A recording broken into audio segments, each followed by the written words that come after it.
بسم اللہ الرحمن الرحیم۔ السلام علیکم ورحمۃ اللہ وبرکاتہ۔ حقوق اللہ، حقوق العباد دونوں کو سمجھنے کی کوشش کر رہے ہیں، لیکن حقوق العباد کی ہم بات کر رہے ہیں۔ حقوق العباد جو ہے اللہ کے بندوں کے حقوق۔ حقوق العباد آپ ہمارے سب سے بنیاد میں سے ہیں۔ پہلے حقوق اللہ کے، اللہ کی عبادت کرنی ہے، اس کے ساتھ کسی کو شریک نہیں کرنا ہے، اس کے احکام کو ماننا ہے، اور جتنے بھی پیغمبر بھیجے ہیں ان کو ماننا ہے، اور آخر میں نبی صلی اللہ علیہ وسلم کی دی ہوئی تعلیمات کے مطابق زندگی گزارنی ہے۔ ایک دوسرا یہ ہے کہ ہم اپنے والدین کو، جو انسانوں میں سب سے پہلے ہمارے محبت کرنے والے، ہمارے ساتھ جو ہے بہت ہی اپنی پوری زندگی ہمارے لیے صرف کرنے والے، اور ہمارے لیے اپنی ساری جوانی اور اپنی ساری خوشیاں دینے والے والدین ہیں۔ حقوق العباد میں سب سے بڑا حق والدین کا ہے۔ اف تک نہ کہا ہے، انہیں سختی نہیں، جھڑکنا نہیں، ان کی آسانی کے لیے، اور ان کو کیسے خوش رکھ سکتے ہیں، ان کو پریشانی سے ہم کیسے دور رکھ سکتے ہیں، ان کی زندگی کو ہم کیسے آسان کر سکتے ہیں، والدین کے لیے ہم کام کریں، والدین کی زندگی کو ہم کیسے بہتر کر سکتے ہیں، اس پہ کام کریں۔ حقوق العباد میں سب سے بڑا حق والدین کا ہے۔ والدہ، تین اس سے پہلے نبی صلی اللہ علیہ وسلم نے کہا کہ تمہارا سب سے زیادہ کس کا حق ہے؟ کسی نے پوچھا تو کہا کہ تمہاری والدہ کا، پھر پوچھا تو کہا تمہاری والدہ کا، پھر پوچھا تو تمہاری والدہ کا، چوتھے نمبر پہ کہا کہ تمہارے باپ کا۔ تو نبی صلی اللہ علیہ وسلم نے کی تصریحات جو ہے اس کے مطابق والدہ کو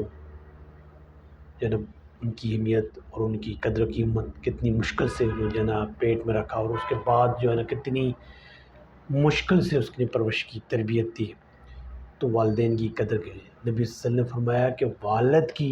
رضا اللہ کی رضا ہے، اور اس کے بعد ہمارے جو رشتہ دار بھی ہیں، پڑوسی بھی ہیں، ہم ان کے ساتھ کیسے ہیں، ان کی زندگی کو آسان بنا رہے ہیں، ہماری وجہ سے کوئی تنگ تو نہیں ہے، پریشان تو نہیں ہے۔ چھوٹی چھوٹی چیزوں سے ہم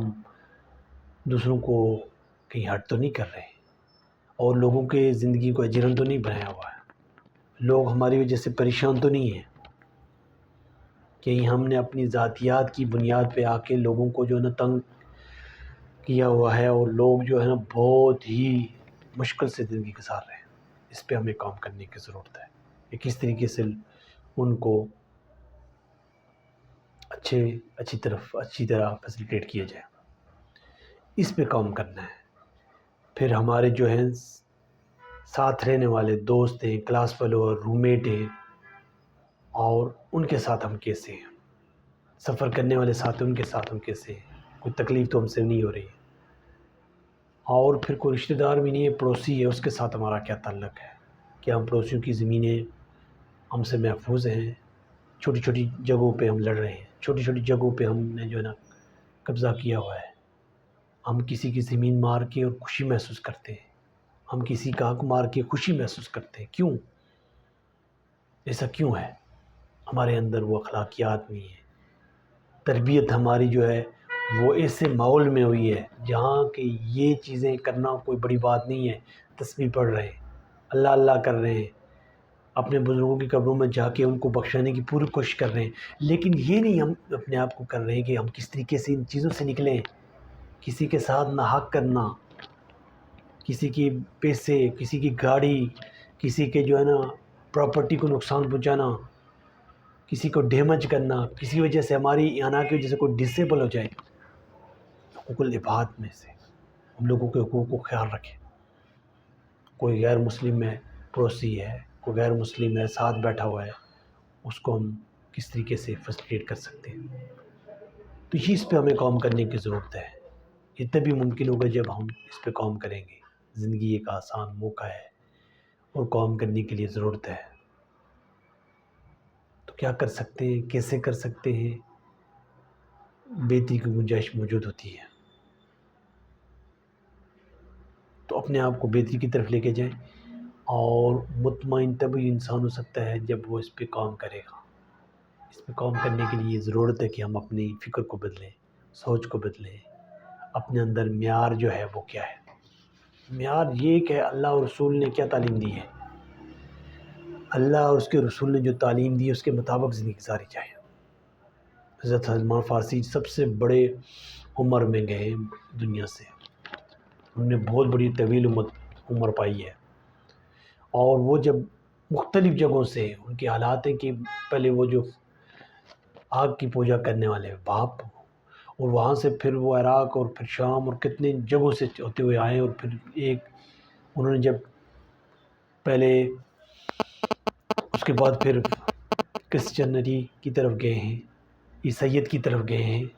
اور وہاں سے پھر وہ آئے ہیں، اور جب دیکھا ہے کہ وہ علاقہ ہے جب کسی نے ان کو گائیڈ کیا تھا،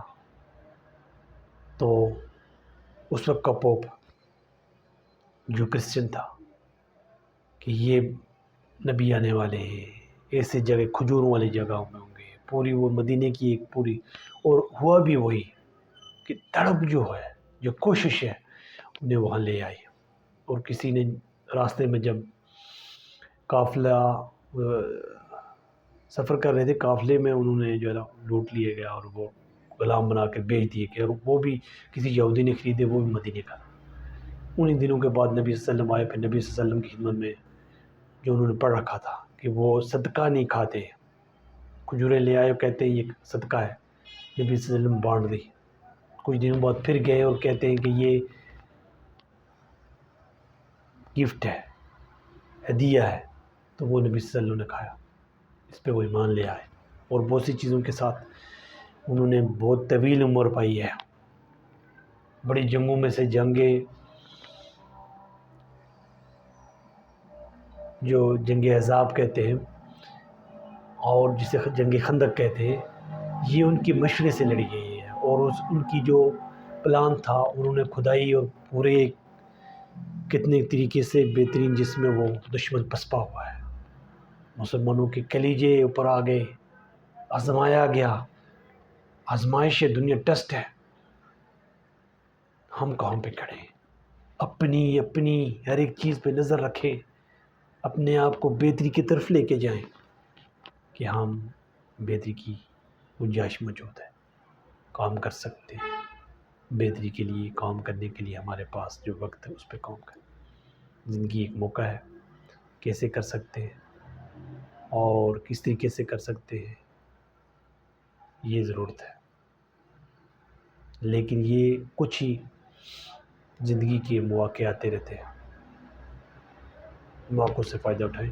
لوگوں کے حقوق کو خیال رکھیں، لوگوں کو آسانی دیں، کسی کو تنگ و پریشان نہ کریں، یہ ہماری زندگی کا مقصد ہے۔ اللہ کی توفیق سے ممکن ہے۔ السلام۔